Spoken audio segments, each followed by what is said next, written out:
Dalam video ni saya nak tunjuk macam mana nak isi dakwat dalam big marker kaligrafi ni. Big marker kaligrafi ni anda kena dapatkan satu ataupun terus ambil dua-dua saiz sekali. Bila barang sampai, anda akan dapat satu batang marker dan juga sebotol dakwat 20 ml tau. Macam dalam video yang saya tunjukkan ni, korang boleh pilih untuk warna biru ataupun hitam ataupun merah. Buka dulu macam ni. Nampak tak? Mesti dia akan serong. Ramai yang cakap susah nak dapat mata hot marker yang serong macam ni kan.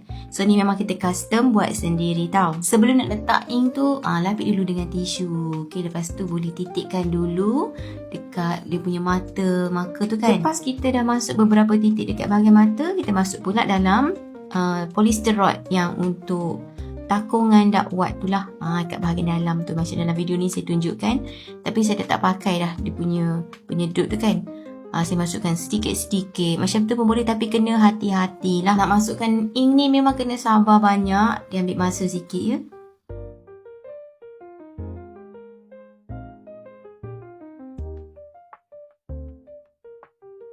Bila dah habis masukkan semua dakwat, lepas tu kita tutup dan juga letak pada kedudukan menegak macam ni, bagi dia dakwat tu turun sekejap ke bawah.